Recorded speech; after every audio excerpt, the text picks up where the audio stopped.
Chapter 14. Every person, all the events of your life, are there because you have drawn them there. What you choose to do with them is up to you. Don't you get lonely, Don? It was at the cafe in Ryerson, Ohio, that it occurred to me to ask him. I'm surprised you'd... Shh, I said. I haven't finished my question. Don't you ever get just a little lonely? What you think as, wait, all these people, we see them just a few minutes. Once in a while, there's a face in the crowd, some lovely, star-bright woman who makes me want to stay and say hello. Just be still and not moving and talk for a while. But she flies with me 10 minutes, or she doesn't, and she's gone, and the next day I'm off to Shelbyville, and I never see her again. That's lonely. But I guess I can't find lasting friends when I'm unlasting one myself. He was quiet. Or can I? May I talk now? I think so, yes. The hamburgers in this place were wrapped half over in tin-foiled paper. And when you unwrapped them, you got sesame seeds everywhere. Useless little things. But the hamburgers were good. He ate in silence for a time, and so did I, wondering what he would say. Well, Richard, we're magnets, aren't we? Not magnets, we're iron, wrapped in copper wire. And whenever we want to magnetize ourselves, we can. Pour our inner voltage through the wire, we can attract whatever we want to attract. A magnet is not anxious about how it works. It is itself, and by its nature, it draws some things and leaves others untouched. I ate a potato chip and frowned at him. You left out one thing. How do I do it? You don't do anything. Cosmic law, remember? Like attracts like. Just be who you are, calm and clear and bright. Automatically, as we shine who we are, asking ourselves every minute, is this what I really want to do? Doing it only when we answer yes. Automatically, that turns away those who have nothing to learn from who we are, and attracts those who do. And from whom we have to learn as well. But that takes a lot of faith, and meanwhile, you get pretty lonely. He looked at me strangely over his hamburger. Humbug on faith. Take zero faith. What it takes is imagination. He swept the table between us clean, pushing salt and french fries out of the way, ketchup, forks, and knives, so that I wondered what was going to happen. What would be materialized before my very eyes. If you have imagination as a grain of sesame seed, he said, herding an example seed into the middle of the clearing, all things are possible to you. I looked at the sesame seed, then at him. Wish you messiahs would get together and agree. I thought the thing was faith. When the world goes against me. No, I wanted to correct that. When I was working. But it was a long uphill fight. 2,000 years ago, 5,000, they didn't have a word for imagination, and faith was the best they could come up with for a pretty solemn bunch of followers. Also, they didn't have sesame seeds. I knew for a fact that they had sesame seeds, but I let this lie go past. I'm supposed to imagine the magnetizing? I imagine some lovely, wise, mystical lady appearing in a hayfield crowd in Tarragon, Illinois? I can do that, but that's all it is, just my imagination. He looked despairingly to heaven, represented for the moment by the tin plate ceiling and cold lights of Em and Edna's cafe. Just your imagination?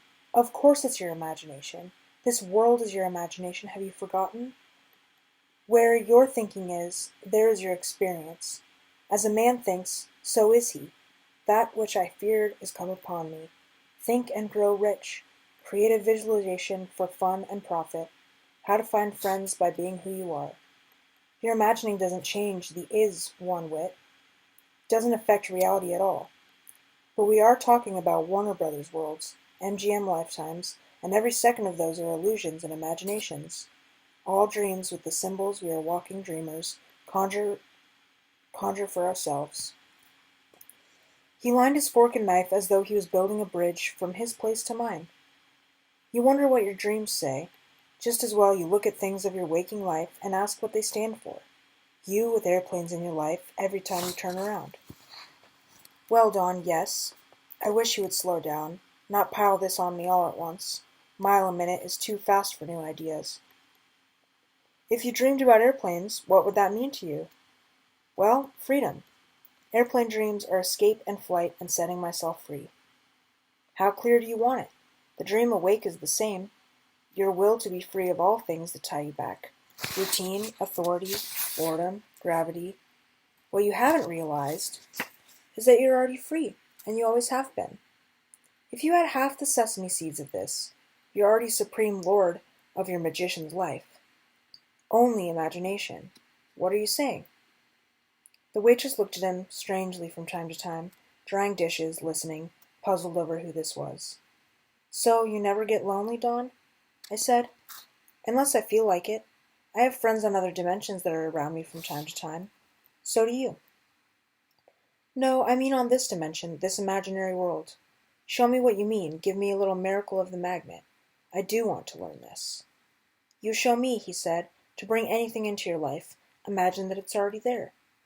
Like what? Like my lovely lady? Anything, not your lady, something small at first. I'm supposed to practice now? Yes. Okay, a blue feather. He looked at me blankly. Richard, a blue feather? You said anything, not a lady something little. He shrugged. Fine, a blue feather. Imagine the feather, visualize it, every line and edge of it, the tip, V-splits where it's torn, fluff around the quill, just for a minute. Then let it go. I closed my eyes for a minute and saw an image in my mind, 5 inches long, iridescing blue to silver at the edges, a bright clear feather floating there in the dark. Surround it in golden light, if you want. That's a healing thing, to help make it real, but it works in magnetizing too. I surrounded my feather in gold glow. Okay. That's it. You can open your eyes now. I opened my eyes. Where's my feather? If you had it clear in your thought, it is even this moment barreling down on you like a Mack truck. My feather? Like a Mack truck? Figuratively, Richard. All that afternoon, I looked for feather to appear, and it didn't. It was evening, dinner time over a hot turkey sandwich, that I saw it.